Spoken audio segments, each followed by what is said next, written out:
Guys welcome back to my YouTube channel IQ ranker 247। सबसे पहले तो सभी दोस्तों का स्वागत है अपने यूट्यूब चैनल पे। दोस्तों ये वीडियो बहुत ही आपकी खास होने वाली है और आपके जितने भी डाउट हैं वो सारे डाउट इस वीडियो में मैं दूर करूंगा। सबसे पहले दो चीज़ों पे बात करेंगे, एक तो CET safe score all shift का और एक चीज़ जो है ये CET आंसर की। सबसे पहले इस चीज़ को मैं क्लियर कर देता हूँ कि CET आंसर की जो है अभी कुछ समय में मतलब बहुत ही जल्द आज शाम को आपकी CET के आंसर की आ जाएगी या कल सुबह तक आपकी CET के आंसर की आ जाएगी। ठीक है, अब हम बात करते हैं। यहाँ पे मैंने कुछ पॉइंट नोट किए बच्चों के। एक तो वे बच्चे हैं जो भाई स्कोर बता रहे 80 85 90।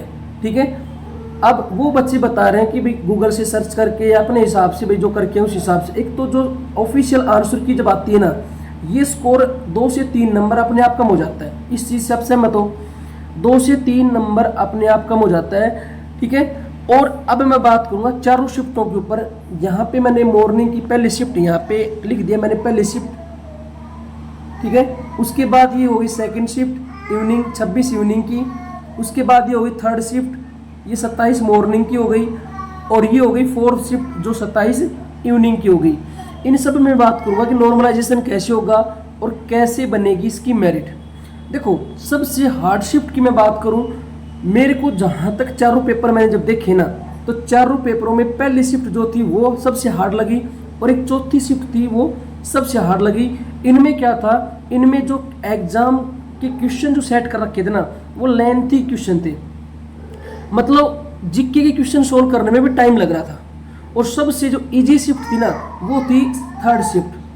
थर्ड शिफ्ट जो थी सबसे इजी थी। उसके बाद जो इजी थी वो 26 की इवनिंग वाली शिफ्ट थी। ये तो यहाँ पे मैंने एक चीज़ आपको बताई है।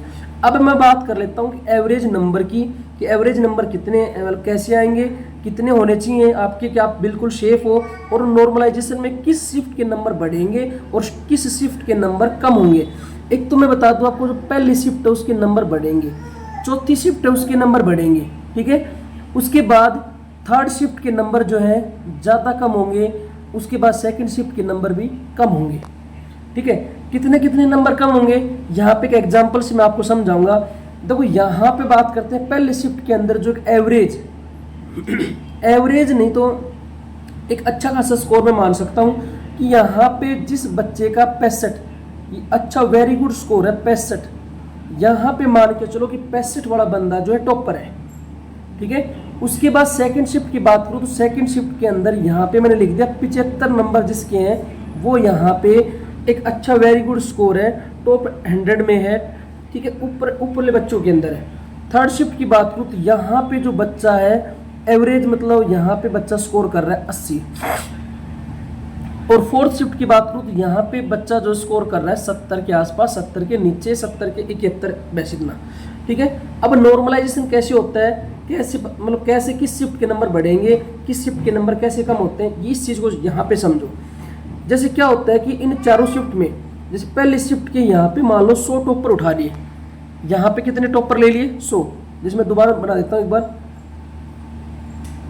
ये पहली शिफ्ट हो गई, ये दूसरी, ये तीसरी हो गई।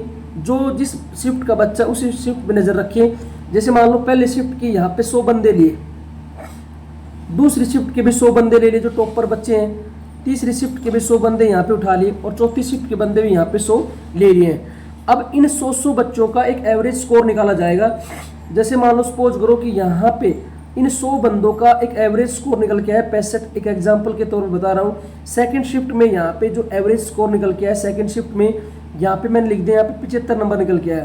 थर्ड शिफ्ट में मान लो एक एवरेज स्कोर निकल के आया 80, और फोर्थ शिफ्ट में जो एक एवरेज स्कोर निकल के आया 70। ठीक है, ऊपर नीचे भी हो सकता है लेकिन मैं एक डाटा लिया है। अब यहाँ पे क्या होगा देखो, अब इनका एक एवरेज निकाला जाएगा।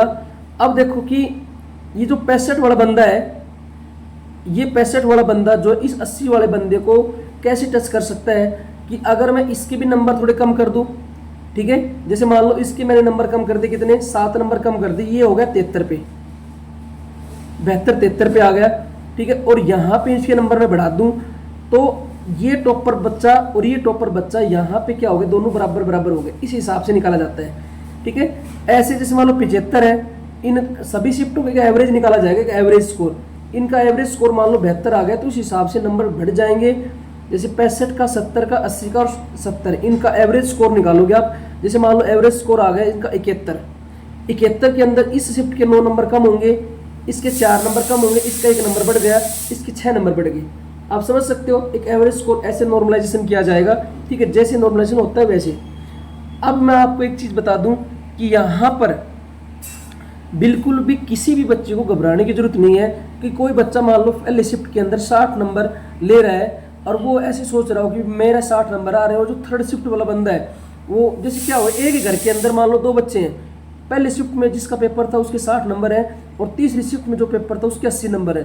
तो यहाँ पे जो ये बच्चा 60 वाला बिल्कुल निराश बैठा है कि भाई मेरा तो किसी भी शिफ्ट में नंबर नहीं आएगा, मतलब आगे वैकेंसी है उसमें, क्योंकि जो मेरा ही साथी है कि भाई है कोई भी लगा लो उसके 80 नंबर है।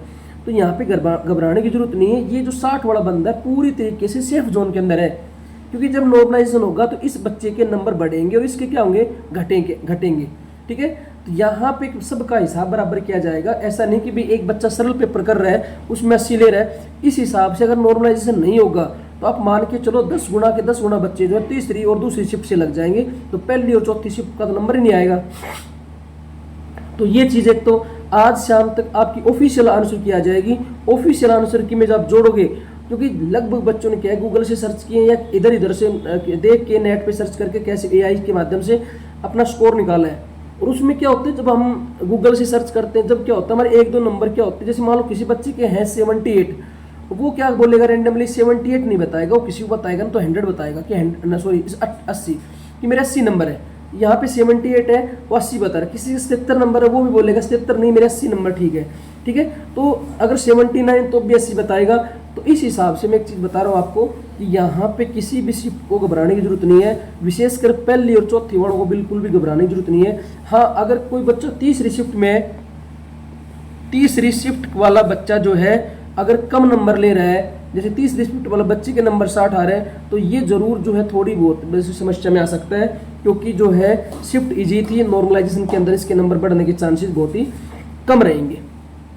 तो अगली जो पोस्ट आएंगी ना, जैसे मान लो जब सीईटी का मेंस का पेपर होगा, उसकी बात कर रहे थे। मेंस के अंदर क्या होगा, मेंस के अंदर जैसे पिछली बार 4 गुना बच्चे लिए गए थे और अब की बार है 10 गुना बच्चे।